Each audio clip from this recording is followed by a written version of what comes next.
ইতিহাসের পাতা ঘাটতে গিয়ে নেইমারের ইতিহাস দেখলে আপনি আঁতকে উঠবেন। ফুটবল ইতিহাসের সেরা কামব্যাকের গল্পটি এই মহানায়কের নামেই লেখা আছে। শেষ 5 মিনিটে দুর্ধর্ষ 3 গোলে অবদান রেখে সে বুঝিয়ে দিয়েছিল ফুটবল তার পায়ের জাদু। সেদিন অবাক হয়েছিল মাঠে থাকা হাজার হাজার দর্শক, কোচ, এমনকি সতীর্থ লিওনেল মেসিও। সবাই অবাক হয়ে তাকিয়েছিলেন ব্রাজিলিয়ান এই সুপারস্টারের দিকে। কি হয়েছিল সেদিন? 5 মিনিটে নেইমার কি করেছিল? কেনই বা এই সময়টাকে বলা হয়ে থাকে ইতিহাসের সেরা কামব্যাক? চলুন বিস্তারিত দেখি। উয়েফা চ্যাম্পিয়ন্স লিগের রাউন্ড 16 কোয়ার্টার ফাইনালের লক্ষ্যে মাঠে নেমেছিল পিএসজি বনাম বার্সেলোনা। নেইমার, মেসি, সুয়ারেজের মতো ভাগা ভাগা তারকা থাকতেও প্রথম লেগে পিএসজি 4-0 ব্যবধানে হারিয়েছিল বার্সাকে। অর্থাৎ দ্বিতীয় লেগে বার্সাকে ম্যাচ জিতে করতে হবে 5টি গোল। সবাই হাল ছেড়ে দিয়েছিল। স্বাভাবিকভাবে এমন ব্যবধানে ম্যাচ জিতা সত্যি অসম্ভব, কিন্তু সেদিন ব্রাজিলের এক নায়ক বলেছিল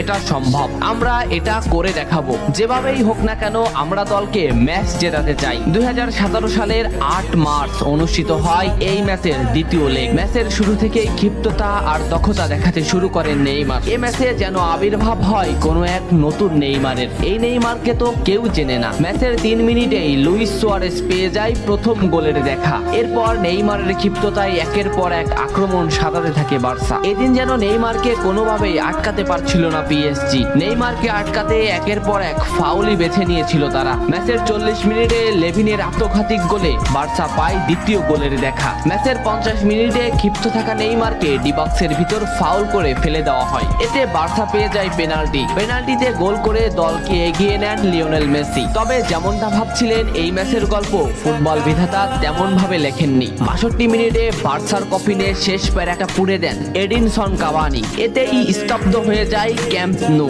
আশা ছেড়ে দেন বার্সা কোচ লুইস এনরিক। শুধু কি তাই, স্তব্ধ হয়ে যান লিওনেল মেসিও। তবে সেদিন একজন দমে যায়নি। নামটা কি কমেন্ট করে জানান। বার্সা গোল হজমের পর লিওনেল মেসি ম্যাচের সম্পূর্ণ দায়িত্ব দেন নেইমারের উপর। আবারও শুরু হলো খেলা। ডি বক্সের বাইরে নেইমারকে ফাউল করে ডি মারিয়া। এই পজিশনে 88 মিনিটে বার্সা একটা ফ্রি কিক পায়। তবে এই ফ্রি কিকের দায়িত্ব নেইমারের কাছে বুঝিয়ে দেন মেসি। শট করেন নেইমার এবং করেন অসাধারণ গোল। এই ফ্রি কিকটা বার্সার ইতিহাসের সেরা ফ্রি কিকের একটি হয়ে রয়েছে। এর 2 মিনিট পর সুয়ারেজকে আঘাত করে পেনাল্টি পায় বার্সা। পেনাল্টি নিতে আসেন নেইমার জুনিয়র। সেদিন বার্সা নেইমারের উপরই আস্থা খুঁজে পেয়েছিল। পেনাল্টিতে অসাধারণ গোল করেন নেইমার। এমন পরিস্থিতিতেও 5 গোল করে ম্যাচ সমতা এনেছে বার্সা। এর কিছু সময়ের পরে চলে আসে সেই মাহিন রক্ষণ। ম্যাচের এই মোমেন্টটা লক্ষ্য করুন। ডি বক্সের কিছুটা সামনে নেইমারের পায়ে বল।